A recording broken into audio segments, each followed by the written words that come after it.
You can't go outside. It's raining. It's big rain. I know.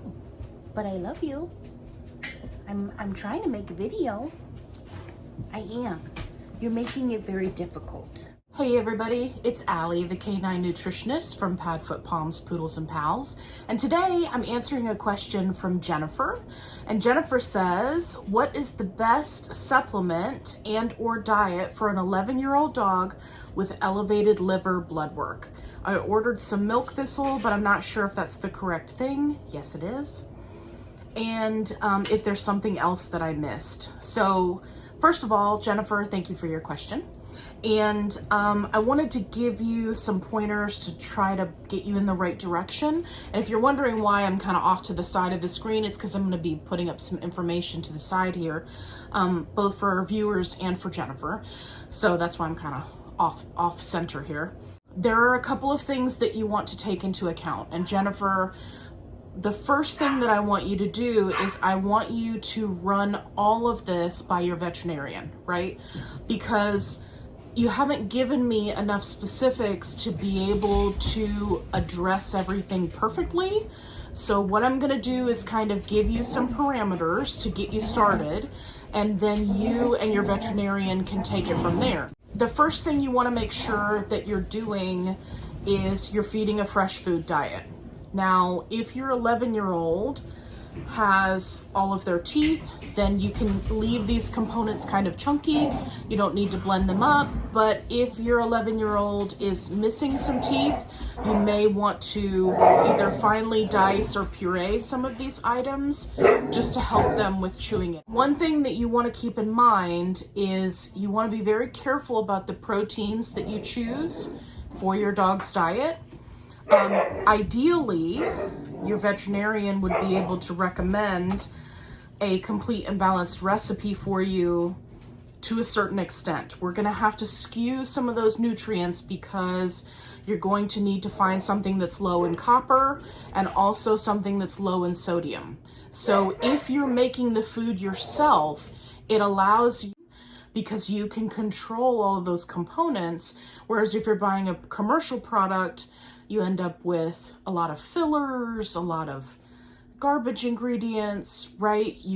There's usually a range for how much salt is in those specialty diets. So it's not an exact science. Whereas if you're making it yourself, you can control all of those things. So at the end, I'm going to put an example recipe. Again, I don't want you to just blindly change your dog to this recipe, anybody who's watching, or Jennifer. I really want you to talk to your veterinarian about it because this is just to get you started. So I just want to be very, very clear about that. It's on you to check with your vet. Okay, so what we're going to be looking at as far as proteins go, eggs are a great option. Fish, turkey, or chicken. If your dog does not have any sensitivities or allergies to poultry, then the turkey and chicken is a good option.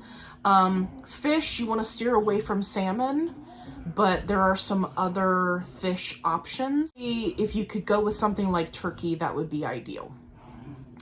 We're going to be looking at potentially incorporating dairy products. Again, if your dog is not sensitive to them and you can incorporate them into their diet, then cottage cheese is a good option. Goat cheese is a good option. We're also going to be looking at some specific grain options because that can really help when you're talking about elevated liver enzymes. So we've got oatmeal, rice, barley. Again, if your dog does not have a sensitivity, those are good options. With an 11-year-old, assuming that they have all of their teeth, you can leave this pretty chunky. If you find that they have any difficulty eating it, like they prefer pate, like in canned food, or maybe they are missing some teeth, you can always cook your items and then blend them together. You don't have to like blend them into a smoothie unless your dog just really enjoys that. At 11 years old, you're really gonna be just trying to do the best you can, right? It's gonna be a little bit of trial and error to figure out what works for them. But once you can pin down what that is, then this little starter recipe can be a great option to get you started. So yeah, and definitely the milk thistle is a good idea. I do not want you to get crazy with supplements. A lot of times where people go wrong is their dog is diagnosed with an issue, and the next thing you know, they're changing their diet, they're, you know, doing all these different things, they're adding all these supplements, right? And it's really hard to track if there's improvement. So to start with, I want you to just stick with the milk thistle, and potentially upgrading the diet if they're on a kibble diet currently. So yeah, so Jennifer, thank you for your question. And if you guys are looking for more information or you want to ask a question, make sure you head down to the description box below, because I've got the link to our Facebook group. You can come and join us and I'll answer your questions. Okay, we'll see you in the next video. Hi, you can't go outside. It's raining. It's big rain. I know, but I love you. I'm trying to make a video. I am. You're making it very difficult. Seika Bodega. Should I get something on my shirt? Okay. Thank you for letting me know. I love you. Yeah, you're a good girl.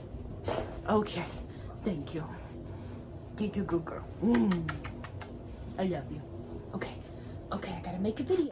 And of course, now that I'm recording a video, the dogs are gonna come in here and start playing.